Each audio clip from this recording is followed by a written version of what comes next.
नमस्कार, कार्यक्रम मुद्दा में आपका स्वागत है। मैं हूं आपके साथ रविंद्र सिंह। बात पश्चिम बंगाल की करते हैं। पश्चिम बंगाल में शिक्षक भर्ती घोटाला मामले में ईडी ने बड़ी कार्रवाई की है। ईडी ने राज्य के उद्योग और संसदीय कार्य मंत्री पार्थ चटर्जी को गिरफ्तार कर लिया है। भर्ती घोटाले में कई घंटों तक चली छापेमारी और 26 घंटे की पूछताछ के बाद ईडी ने पार्थ चटर्जी को गिरफ्तार कर लिया। पार्थ चटर्जी मुख्यमंत्री ममता बनर्जी के काफी करीबी बताए जा रहे हैं। ईडी ने पार्थ की करीबी अर्पिता मुखर्जी को भी हिरासत में लिया। पूर्व शिक्षा मंत्री पार्थ को उनके कोलकाता स्थित आवास से गिरफ्तार किया गया। गौरतलब है कि ईडी की टीम ने राज्य में कई जगहों पर शुक्रवार सुबह छापेमारी की थी। ये छापेमारी शनिवार को भी जारी रही। राज्य के उद्योग मंत्री पार्थ चटर्जी और शिक्षा राज्य मंत्री परेश चंद्र अधिकारी के ठिकानों पर भी छापेमारी की गई। ईडी ने पार्थ चटर्जी की करीबी अर्पिता मुखर्जी के आवास से 21.20 करोड़ रुपए कैश और 79 लाख रुपए मूल्य का सोना बरामद किया। बताया जा रहा है कि पश्चिम बंगाल में स्कूल सर्विस कमीशन यानी एसएससी के जरिए जब शिक्षा विभाग की भर्तियों में अनियमितता का मामला सामने आया था, तब पार्थ चटर्जी ही सूबे की सरकार में शिक्षा मंत्री थे। पार्थ चटर्जी की गिनती मुख्यमंत्री ममता बनर्जी के करीबियों में होती है। वे इस समय पश्चिम बंगाल सरकार में वाणिज्य और उद्योग विभाग के मंत्री हैं। ममता कैबिनेट के हैवीवेट मंत्री पार्थ चटर्जी के पास संसदीय कार्य विभाग का प्रभार भी है। पार्थ साल 2014 से 2021 तक शिक्षा मंत्री रहे। पार्थ चटर्जी की गिनती तृणमूल कांग्रेस के कद्दावर नेताओं में होती है। पार्थ चटर्जी पश्चिम बंगाल तृणमूल कांग्रेस के महासचिव भी हैं। ऐसे समय में जब ये माना जा रहा था कि उपराष्ट्रपति चुनाव में विपक्ष के उम्मीदवार मार्गरेट अल्वा का समर्थन करने से इनकार करने को ममता बनर्जी का एनडीए की ओर नरमी बरतने के संकेत के रूप में देखा जा रहा था, उनके करीबी मंत्री पर कार्रवाई के बाद टीएमसी अध्यक्ष को झटका लगा है। अब विपक्ष भी उनसे अलग थलग दिखाई दे रहा है। टीएमसी के कुछ नेताओं ने इस कार्रवाई को राजनीति से प्रेरित बताया। उनका आरोप है कि ईडी और सीबीआई के जरिए केंद्र विपक्ष के नेताओं को निशाना बना रहा है। दिल्ली के मंत्री सत्येंद्र जैन और मनीष सिसोदिया, जो कि उप मुख्यमंत्री हैं, उन पर कुछ इसी तरह का फंदा कसा जा रहा है। जबकि बीजेपी ने पलटवार करते हुए कहा है कि जो भी गलत काम करेगा उसे सजा तो मिलेगी ही। अब सवाल ये उठता है कि आखिर ये द्वेष से भरी कार्रवाई है या असल हकीकत कुछ और है। इसके पीछे की हकीकत को हम समझने की कोशिश करते हैं। 3 खास मेहमान इस चर्चा में हमारे साथ शामिल हैं। आलोक वत्स जी हैं, भारतीय जनता पार्टी से हमारे साथ जुड़े हुए। नीतेश चौरसिया हैं, प्रवक्ता आम आदमी पार्टी, और राम प्रकाश पांडे, प्रवक्ता टीएमसी हमारे साथ जुड़े। आप तीनों मेहमानों का बहुत बहुत स्वागत है। और राम प्रकाश जी, आपसे हम चूंकि जानना चाहेंगे, जिस तरह की कार्रवाई हो रही है उससे टीएमसी की हालत जरा पतली नजर आ रही है और कहा भी ये जाता है कि जैसा करेंगे वैसा भरेंगे। इस तरह की स्थितियों से अगर नेता बचें तो शायद कोई भी दल हो फायदा नहीं उठा सकता और इस तरह की कार्रवाई नहीं कर सकता। क्या कहना चाहेंगे आप? कुछ नहीं, ये तो केंद्र शासित एक बदले की भावना लेके ईडी और सीबीआई को हर जगह भेज रहे हैं। यथार्थ रूप में कुछ भी नहीं मिलेगा। लगातार ये दबाव बनाना चाहते हैं सेंट्रल एजेंसियों की तरफ से। यथार्थ ऐसा कुछ भी नहीं है। सच एकदम सामने आएगा और हम निर्दोष साबित करेंगे। लेकिन बड़े नेता जिस तरह से एक के बाद एक आपके हाशिए पर आ रहे हैं और टीएमसी असहाय सी नजर आ रही है, विपक्षी दल भी पूरी तरह से असहाय नजर आ रहा है, इसके पीछे का कारण तो यही है कि अगर काम कोई गलत किया जाता है, कहते हैं कि जहां धुआं होता आग वहीं होती है, तो कहीं ना कहीं कार्रवाई तभी शुरू होती है जब कुछ पाया जाता है। लेकिन विपक्ष के हर एक नेता के पर इस तरह से सेंट्रल एजेंसी का यूज हो रहा है। तो भारत में क्या हर विपक्ष के जितने भी विपक्षी दल हैं सारे के सारे ही अगर दोषी हैं तो लोकतंत्र किस तरह से चले? हम ये नहीं मानते। ये एक देश की राजनीति की जा रही है जिसका ही प्रतिफल है। तो आपका कहने का मतलब है अर्पिता मुखर्जी के आवास से जो 21 करोड़ रुपया उससे अधिक का कैश बरामद हुआ है वो सब गलत है? सामने तथ्य आ जाएगा उससे क्या होगा। चलिए, नीतेश चौरसिया भी हमारे साथ जुड़े हुए, क्योंकि आम आदमी पार्टी की भी स्थिति कुछ इसी तरह की बनी हुई है। मनीष सिसोदिया के ऊपर सत्येंद्र जैन के बाद अब तलवार लटकती हुई नजर आ रही है। अब क्या कहना चाहेंगे नीतेश जी आप? क्योंकि टीएमसी तो कह रही है कि द्वेष से भरी कार्रवाई है, निशाना बनाया जा रहा है बड़े नेताओं को, जैसे जैसे वक्त बीतेगा सारी चीजें सामने आ जाएंगी। ये एक राजनीति है। भारतीय जनता पार्टी एक तरीके से राजनीतिक दबाव बनाना चाहती है अपने केंद्रीय एजेंसियों के माध्यम से। अभी आपने देखा होगा, कभी जैसे ही हमने गुजरात में हमारे जनाधार बढ़ते जा रहे हैं, लोगों के प्रति हमारा रुझान बढ़ता जा रहा है, अरविंद केजरीवाल जी ने अपनी एक गारंटी योजना जैसी एक शुरुआत करी। अब देखते ही ये समझिए घबरा गए, इन्हें ये एहसास हो गया कि आम आदमी पार्टी जो है कि इनके जो अपने क्षेत्र हैं, अपने ही जहां जहां इनकी सरकारें हैं, वहां बहुत ही मजबूती से लोगों के रुझान, लोगों के प्रति उनका रुझान बहुत तेजी से बढ़ रहा है। आम आदमी पार्टी हर घर जा रही है। ये उसका एक डर है जिसको ये बार बार अपने सरकारी एजेंसियों के दबाव के कारण ये इसको कंट्रोल करना चाहते हैं। और मैं एक चीज स्पष्ट कर दूं, आम आदमी पार्टी आंदोलन से निकली हुई पार्टी है। ये इस तरह के किसी भी प्रकार के दबाव में, डर में, छापे में, अरे हम तो ऐसे नेता हैं, हम तो ऐसे लोग हैं जो घर बैठ के कुर्सी डाल के बुलाते हैं कि भाई साहब आज आ जाओ, छापा मार लो हमारे यहाँ। हम ये छापा, जेल, आंदोलन, इन सब चीजों से डरते नहीं है। भारतीय जनता पार्टी को ये बात स्पष्ट कर दें कि ये इस चीज को चाहे जितना मर्जी दबाव बना ले, ना तो हमारी चुनौतियों से हमारी चुनौतियां कम होने वाली हैं और ना ही हम उससे भागने वाले हैं। जी, आलोक बस जी, एक गंभीर सवाल यहाँ पर भारतीय जनता पार्टी की तरफ से एक बार नहीं कई बार खड़े हो गए और इस बार भी स्थिति कुछ ऐसी बन रही है कि आप कितनी भी कार्रवाई कर लें, हम जो है वैसे हैं, जैसे हैं वैसे ही रहेंगे। लेकिन ये द्वेषपूर्ण कार्रवाई आखिर किस तरह से? रविंद्र भाई, आप इसको द्वेषपूर्ण कैसे मानते हैं? नहीं, मैं नहीं, विपक्ष का कहना है। विपक्ष तो कहेगा ही, चोर की दाढ़ी में चिंता। आज ममता बनर्जी के यहाँ 20 करोड़ निकला है, वो भी कह रही है कि हमको मोदी जी द्वेषपूर्ण कार्रवाई इसलिए भी कहना चाह रहे हैं। वो कहते हैं जब हमारी पार्टी के किसी नेता पे गंभीर आरोप होते हैं, वो आपकी पार्टी में चला जाता है तो उसके सारे पाप धुल जाते हैं। इसके पाप धुल गए। शुभेंदु अधिकारी की तरफ इन्होंने इशारा किया था। शुभेंदु अधिकारी पे कार्रवाई चल रही है और सूनर और लेटर अगर वो दोषी पाए जाएंगे तो उन पर भी कार्रवाई होगी। और ऐसे ही कुछ आरोप लगे थे एकनाथ शिंदे के ऊपर, जैसे आपकी पार्टी में गए या आपकी पार्टी से उनका गठबंधन होता है, वो एकदम साफ हो जाते हैं। किसने बोला वो साफ हो गए? तो ये तो उदाहरण साफ किसने बोला कि वो हो गए? चलिए, तो एक सवाल फिर ये भी खड़ा होता है कि ऐसे लोगों को शामिल करने के बाद क्या आपके पास इसके ऐसे लोगों को शामिल करने के मायने क्या है? क्या भारतीय जनता पार्टी के पास नेता नहीं है? वो तो जिसकी मर्जी हमारे यहाँ आना चाहे आ जाए। और डिसिप्लिन आपको मालूम है, कंपनी में आदमी सुधर जाता है।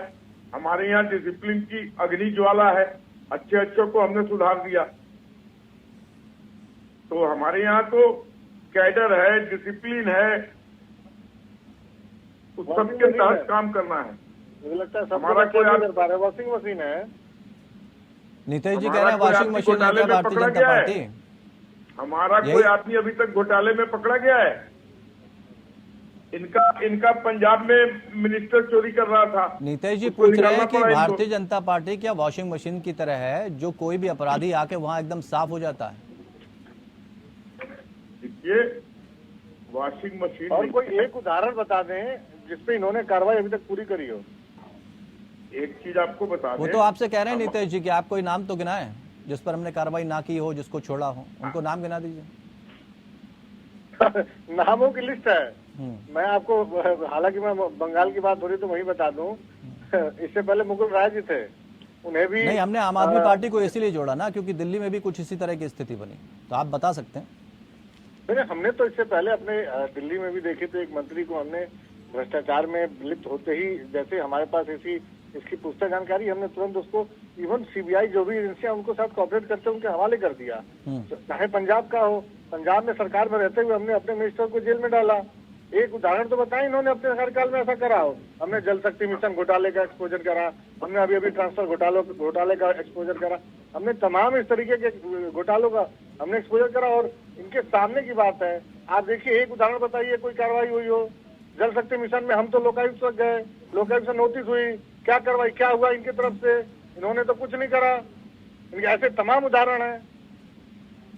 आलोक वर्ष जी, क्या चश्मा बदल जाता है क्या? विपक्षी दलों के लिए अलग चश्मा, अलग नजरिया, और अपने नेताओं के लिए अलग नजरिया। इनको वो मिले नहीं, सुष्मिता सेन को मिल जाते हैं, इनको नहीं मिलते हैं। देखिए कितनी समझदारी है। क्यों?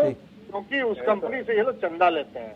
ये ऐसी पार्टी है तो भैया इनको कमीशन दो और देश बेच दो, कोई फर्क नहीं पड़ता इनका। ये ऐसे निकम्मे, ऐसे फर्जी लोग हैं जो अपने आप को राष्ट्रवादी कहते हैं।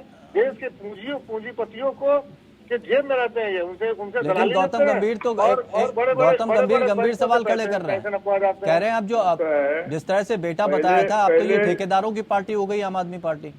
पहले आप अपने जुबान पे लगाम दीजिए। आप हमको चोर कह रहे हैं। 144 करोड़ रुपया आपने आबकारी विभाग से घोटाला करके और पंजाब में खर्च किया इलेक्शन में, और हम पे उंगली उठा रहे हैं आप। मुझे तो हैरानी इस बात आपके चीफ सेक्रेटरी ने लिख के दिया और उसके बाद कार्रवाई के लिए दिया है। चढ़ा रहा है आपने मोदी जी का दोस्त गुजरात से चौकसी, वो कितने हजार करोड़ लेके चला गया, विदेश में बैठ के आंख से आंख दिखा रहा है। मोदी जी का एक चूं भी नहीं हो पाया उसके प्रति।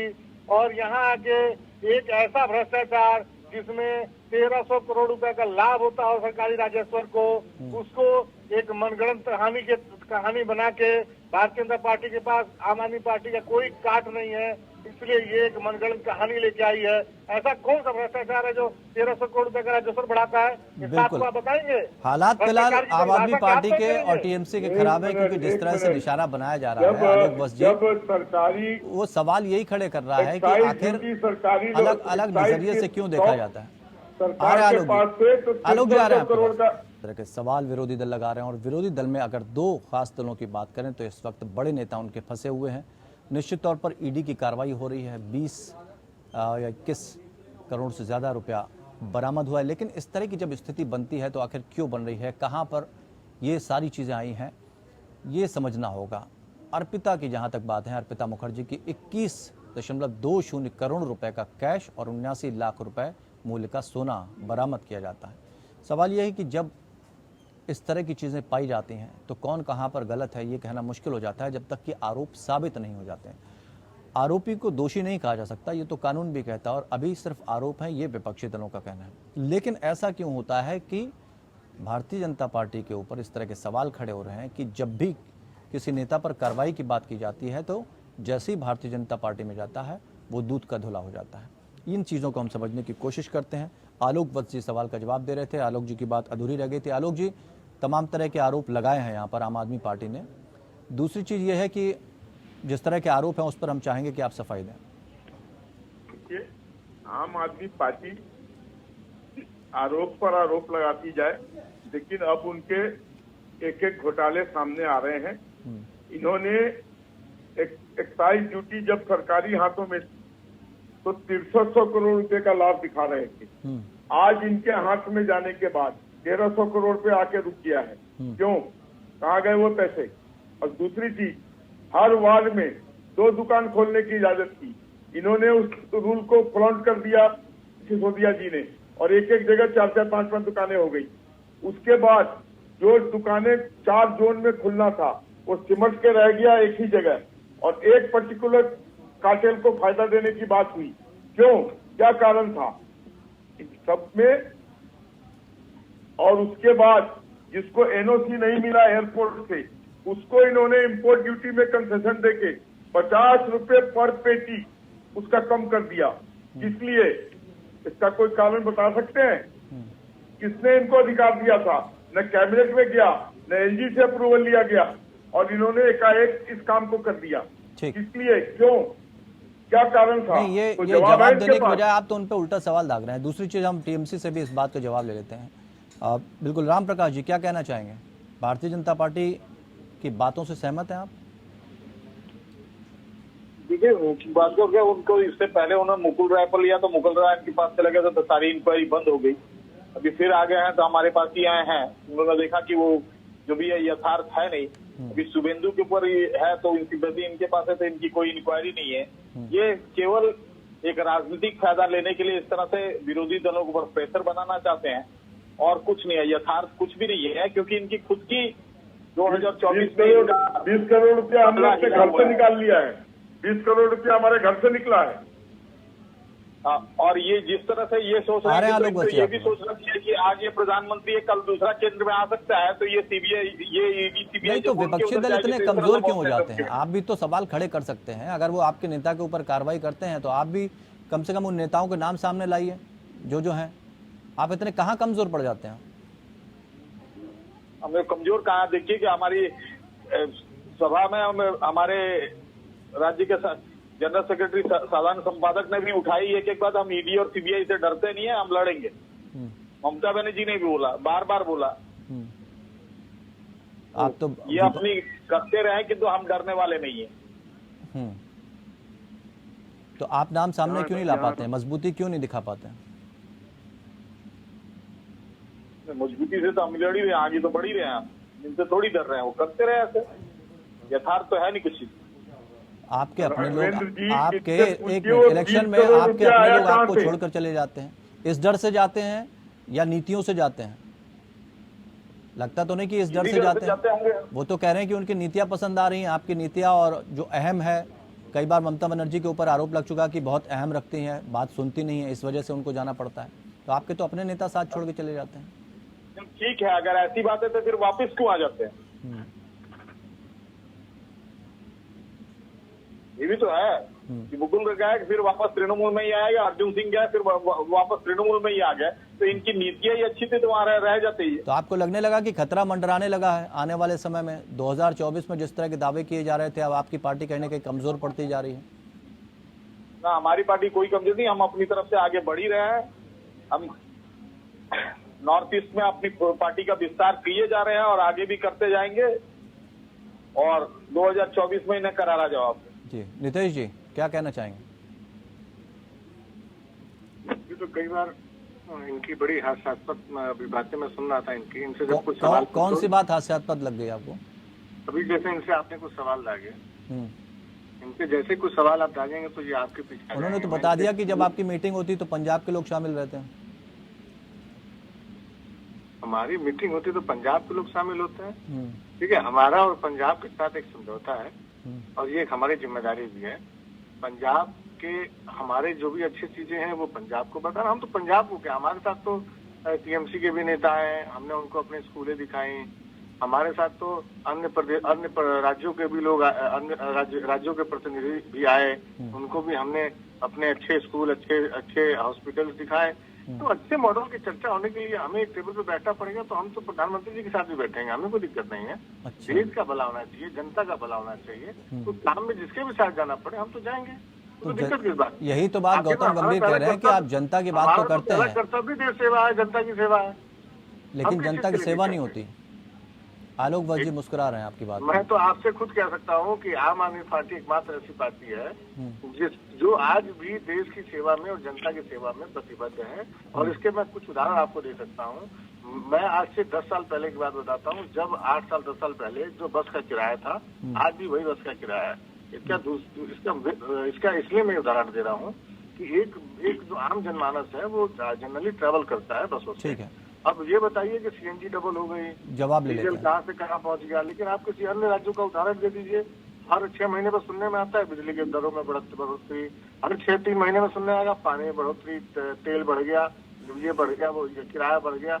ये चीजों में बढ़ोतरी नहीं कर रखी इन्होंने। लेकिन आज भी एक सामान्य आदमी को जिसकी जो जरूरत है। आलोक जी, सीधी सी बात, एक लाइन में अगर बोले तो वो कह रहे हैं चिराग तले अंधेरा है, लेकिन उसे देखने की कोशिश नहीं कर रही भारतीय जनता पार्टी। जल्दी से जवाब दे दें आलोक जी। ऐसा है कि आम आदमी पार्टी जो सरकार चला रही है पंजाब की, उसके चीफ मिनिस्टर तो 3/4 टाइम दिल्ली में ही बैठे रहते हैं। टोटल गवर्नेंस यहाँ से हो रहा है। और अब ये जो एक्साइज ड्यूटी का मामला है, बड़े बड़े जितने भी लिकर माफिया हैं वो सब पंजाब पहुंच चुके हैं, और वहां पे बड़ी बड़ी गोदाम का कंस्ट्रक्शन उन्होंने चालू करके खत्म भी कर लिया।